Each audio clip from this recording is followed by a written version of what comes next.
Yeah, hi. Good evening, everyone. Wish you all a very happy Diwali. Hope you all are doing safe and enjoying your festive season in this. शायद एक दिन की छुट्टी मिली होगी आपको. Saturday Sunday आ गया, Monday की छुट्टी हो गई. कितने लोगों ने ट्यूसडे की छुट्टी मारी और कितने लोगों ने फ्राइडे की छुट्टी मारी है, उस पर डिपेंड करता है आपका सेलिब्रेशन कैसा जा रहा है. Any which ways, so coming back to the topic, why I am making this video is that to कुछ चीज़ें क्या है दिमाग में चलती है मेरे. When I am hiring, I have been hiring people from quite almost 9 years now. So I talk to a lot of clients, talk to a lot of companies, तो I come to know that the psychology behind hiring, या फिर क्या उनका planning है, क्या strategies है, और कौन सी कंपनी अच्छी है, कौन सी ख़राब है. ख़राब इन द सेंस कि कंपनी, इट्स नॉट दैट कि कंपनी ख़राब है, इट्स जस्ट दैट कि उनका जो मोटो होता है हायरिंग करने से पहले क्या होता है, क्या वो शॉर्ट टर्म हायरिंग करना चाह रहे हैं, काम होने के बाद, प्रोजेक्ट डिलीवर होने के बाद फायर कर देंगे, तो वो सारी चीज़ें ध्यान में रखते हैं. मुझको वो चीज़ आइडिया रहती है, तो आई अंडरस्टैंड दैट कि वो जो candidate who is applying for a job, वो क्या होता है कि आप हमेशा अप्लाई करते टाइम यही ध्यान रखते हो कंपनी कितनी बड़ी है, टीम साइज़ कितनी बड़ी है, और सैलरी टाइम पे आती है नहीं आती है, कितनी ज़्यादा हाइक आपको मिलेगी. मोस्ट ऑफ द टाइम आपको हाइक की जो है ना, एक वो इम्पॉर्टेंट फैक्टर लगता है whenever you are getting a job and you think yourself successful in getting a job based upon the salary which they have offered you, but it is not always. I'll give you some example. हालांकि आपने देखा ही होगा, अभी recently Microsoft ने firing की and they are laying off 1000 people. That is in the news everywhere. सिर्फ आई हैं जो कि दे आर बायजूस, ऐसे बहुत सारी कंपनीज है, they are coming, they are hiring people in bulk, और काम होने के बाद में जो है ना, they are laying off in bulk. So अभी होता क्या है कि आपको जॉब मिल गई, आप वहाँ काम कर रहे हैं. अब आपका पैकेज है, लेट सपोज आपका पैकेज 5 था, आपको मार्केट में जो सैलरी मिल रही थी सर्विस बेस्ड कंपनी या नॉर्मल कंपनीज में आपको 5 से 6.5 लाख 7 लाख मिल रही थी. एक कंपनी अचानक से आई बहुत सारी हायरिंग के साथ, और आपको जो है ना, they are giving you 8 lakh 9 lakh 10 lakh, double hike, 100% hike. तो आपका मन करता है यार, वाह यार, ये है लाइफ, तो जस्ट डबल हाइक मिल रही है, ये company, and now the career is going to be sky rocket after this.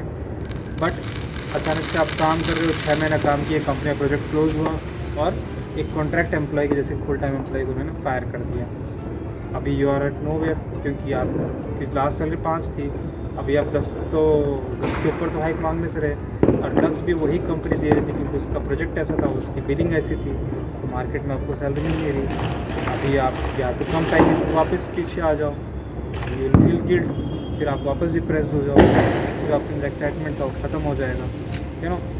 और फायरिंग होने के बाद में ये बहुत कम होता है कि आपको दूसरी कंपनी लेती है सेम पैकेज पे, और आपको इमीडिएट जो है ना, वो क्या बोलते हैं, हायरिंग भी हो जाती है. टेक्स टाइम, क्योंकि बड़ी कंपनीज़ के प्रोसेस आपको पता है, टेक और बहुत सारे राउंड्स होते हैं, तो लगभग 10-15 डेज़ लग जाते हैं.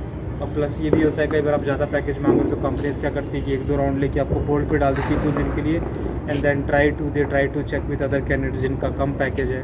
सर्विस बेस्ड कंपनीज को कई बार ये भी मेंटालिटी होती है कि यार 20 लाख का एक बंदा लेंगे, इससे 10 लाख के 2 ले लेते हैं, सिखाना तो वैसे भी पड़ेगा, है ना. तो बहुत सारी चीज़ें होती है, और आपको लगता है कि यार जवाब क्यों नहीं आ रहा है, 10 दिन हो गए, 12 दिन हो गए, आपको नोटिस ख़त्म होने वाला है. कई बार तो ले ऑफ में ऐसा होता है कि वो आपको एडवांस पैसे दे के इमीडिएट निकाल देते हैं, and they do not ask to serve the notice as well. खर्चा तो वैसे ही चलता है, अपना डेली एक्सपेंस ऐसे ही चलेगा. नो मैटर कितनी भी हाई सैलरी पे आप हो, आपका एक्सपेंस उसके हिसाब से होता है. 1 महीने 2 महीने आप स्ट्रेच करते हैं, and then you start feeling tense किया, पैसे ख़त्म हो रहे हैं, है ना. तो यू नीड दैट फ्लो. तो इन दैट डेस्परेसी आपको लगता है कि यार कोई भी जॉब एक बार बीच में मिल रही है तो चलो कर लेते हैं.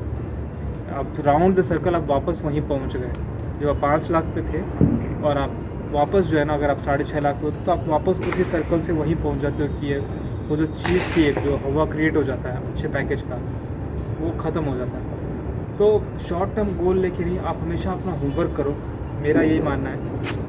और ज़रूरी नहीं कि आप नोटिस सर्व कर रहे हो तभी आप जॉब देखो, आप आराम से, जब आप एकदम स्थिर हो अपने काम में, आप एकदम सेफ चल रहा है, उस टाइम पे भी जॉब सर्च करना कई बार बहुत अच्छा होता है, क्योंकि उससे क्या है कि एक मेंटल स्ट्रेस नहीं होता जल्दी से जॉब देखने का, और अपन सेलेक्ट कर सकते हैं, काफ़ी सारी कंपनीज में डिसाइड कर सकते हैं कि take your time, best package, best company, सब कुछ देख के फिर आप ज्वाइन कर सकते हो. नोटिस में कई बार जल्दबाजी में गलत डिसीजन ले लेते हैं. Why I am telling is that, I give an example. I am working with a company. अब उसके अंदर आप मान के चलो 17 एम्प्लॉई हैं. 17 एम्प्लॉई उन्होंने क्या 4 रिक्वायरमेंट डाली, 4 हायरिंग की थी। That was in back in 2016। ठीक है, उस 4 हायरिंग में उन्होंने उन कैंडिडेट्स को जो है मतलब जो है 3 लाख 4 लाख या फिर आप मान लो मतलब 50 to 70% की हाइक देके उन्होंने हायरिंग की थी 4 लोगों की। That was in 2016। उसके बाद में उन्होंने वापस हायरिंग की 2018 में, और अभी तक में उन्होंने मेरे हिसाब से 6 हायरिंग और की है। मतलब टोटल उन्होंने 6 साल में 9-10 हायरिंग की टोटल। पर मज़े की बात ये है कि जितनी उन्होंने हायरिंग की, पहली बात तो सब के सब उस कंपनी में काम कर रहे हैं। जो जिस पैकेज पे ज्वाइन किया था वो 200% हाइक पे वो जो है ना बैठे हैं। लेट सपोज उन्होंने ज्वाइन किया था किसी ने 5 पे, तो कोई 15 लाख पे बैठा है, कोई 15 पे ज्वाइन किया था तो 20-25 लाख बैठा है। And everybody is enjoying, time पे सैलरी आ रही है, प्रोजेक्ट में स्कोप अच्छा है, डेडलाइंस मीट कर रहे हैं, लर्निंग है, ग्रोथ है, लेटेस्ट टेक्नोलॉजी पे काम कर रहे हैं, they are enjoying, they are chilling, work from home भी मिल रहा है, सब कुछ सही है। वहीं दूसरी साइड बड़ी कंपनीज वो काम कर रहा है, अच्छा पैकेज मिल गया, एकदम से ज्वाइन किया, प्लस उसके अंदर क्या है कि एक ग्रोथ के चांसेस कम होते हैं। कई बार मुझको ऐसा भी लगता है क्योंकि एक रिपीटेड पैटर्न होता है। जैसे मैं टेक्निकली आई कैन नॉट से, बट मैं अपने ही प्रोफाइल की बात करता हूँ HR में। लेट्स सपोज आप किसी कंपनी में ज्वाइन कर रहे हो जहाँ पे आपको मास हायरिंग करनी है, आपको एक पैटर्न बना के following that those candidate with ATS, आप कैंडिडेट्स ऑटोमेटिकली अप्लाई कर रहे हैं, आप उनको कॉलिंग कर रहे हो फटाफट। आपका जो मेन टारगेट है वो है उस कैंडिडेट्स को क्लोज़ करना, प्रोफाइल क्लोज़ करना। इसमें आपकी लर्निंग क्या है? आपकी लर्निंग नहीं है, आपको क्या करना है, फटाफट क्लोज़ करना है। तो आप एक वो जो है ना टारगेट क्लोज़ करते जाओगे क्वार्टर के बाद, और वो चलता रहेगा। That is never going to get over. और एक कंपनी में क्या है कि आप हेड हंटिंग कर रहे हो और भी बहुत सारी चीज़ें सीख रहे हो साथ में, थोड़ा बहुत ऑपरेशंस का भी काम मिल रहा है, ऑफर लेटर जनरेट मिल रहा है, आपको इंटरनल मैनेजमेंट देखना, मतलब काफ़ी सारी चीज़ें आपको एक साथ देखने को मिल रही है। आप लिंक्डइन में अपने कनेक्शन को ग्रूम कर पा रहे हो, नेटवर्किंग कर रहे हो, उससे क्या आपकी ओवरऑल ग्रोथ हो रही है।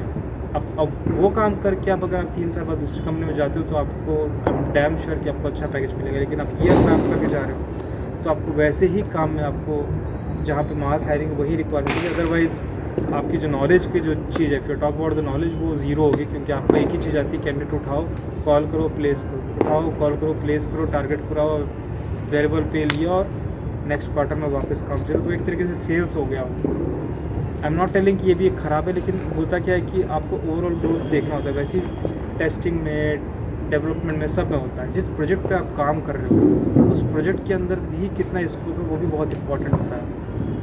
इससे एक पॉइंट और निकल के आता है, कई बार क्या होता है कोई प्रोजेक्ट आपका ओवर होने वाला है और आप मान के चलो कि कंपनी को बिलिंग ज़्यादा थी, कंपनी ने क्या 3 की जगह 5 बंदे उठा लिए, काम ज़्यादा मिला नहीं, 3 बंदे काम कर रहे, 2 बंदे खाली बैठे बेंच पे, 1 महीना 2 महीने 3 महीने बैठे।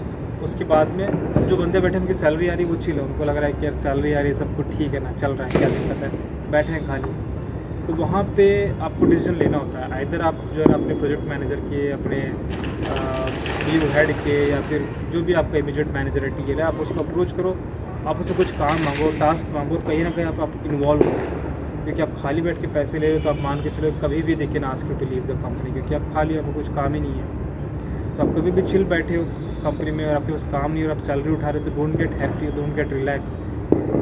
या तो आप दूसरा जॉब सर्च करना स्टार्ट करो दो, या फिर उस कंपनी में आप अपने लिए कुछ ना कुछ काम मांग लो, चाहे किसी डिपार्टमेंट में भी। अगर आप उस कंपनी में रहना है तो आप दूसरे डिपार्टमेंट का काम भी थोड़ी देर के लिए उठा सकते हो, वो भी कर सकते हो, लेकिन खाली मत बैठो आप। उससे आप अपना ही लॉस करो। पहली चीज़ तो स्किल ग्रो नहीं हो रही, टाइम वेस्ट हो रहा है, और एक जॉब स्टेबिलिटी आपके ऑटोमेटिकली क्रिएट हो रही है ना। तो इस चीज़ का भी आप हमेशा ध्यान रखो। ज्वाइन करने से पहले हमेशा सैलरी नहीं, आप उस कंपनी में के अंदर काम कर रहे हैं, एम्प्लॉयज़ कितना टाइम से काम कर रहे हैं, उस डिपार्टमेंट में जो आपका सीनियर है वो कब से काम कर रहा है, ग्रोथ कितनी है, जल्दी से फायरिंग तो नहीं होती है। मतलब बहुत सारे आप एक बेंचमार्क बना के रखो एक्सेल में, और आप उसमें यस नो करके खुद के एनालाइज करके आप देखो कि हाँ यार ये this company is filling all the criteria, आपको ज्वाइन करना थोड़ा सेफ होगा। ना कि उस कंपनी में जिसने एक बार पैकेज हाई दिया और आप सीधे छोड़ के अपनी कंपनी दूसरी कंपनी में चले गए, 6 महीने बाद उसने छोड़ दिया और अब आप खाली बैठे वापस वहीं आ गए। तो always think before that. So that's it, ये मैं आपसे शेयर करना चाहता। अगर आप इसमें से किसी भी चीज़ में मैच कर रहा है आपका जो करंट सिचुएशन है, आपके पास काम नहीं है, या फिर आप नोटिस पे और जल्दबाजी में ज़्यादा साल का आपने कोई जॉब ज्वाइन करने का सोच लिया है, या फिर आप किसी फ्रेंड के डिस्कस करना चाह रहे थे कि कंपनी हमेशा आप देख के चूज़ करो, उस प्रोजेक्ट में स्कोप होना चाहिए जिस प्रोजेक्ट में आप जा रहे हो, ना कि salary is not the always factor. जिस टेक्नोलॉजी पे आप जा रहे हो उस टेक्नोलॉजी के अंदर स्कोप होना चाहिए, उस कंपनी प्रोजेक्ट में जिसको डिप्लॉय करें उस प्रोजेक्ट के अंदर स्कोप होना चाहिए, आपकी कंपनी में स्टेबिलिटी होनी चाहिए, उसके बाद ही उस कंपनी को आप चूज़ करो। दूसरों के कहने पे you don't get distracted by that. So always keep your decision, keep your pen at your hand before you make your mind to join any company. Thank you so much for watching this video. Have a safe and happy Diwali. Enjoy the festive season.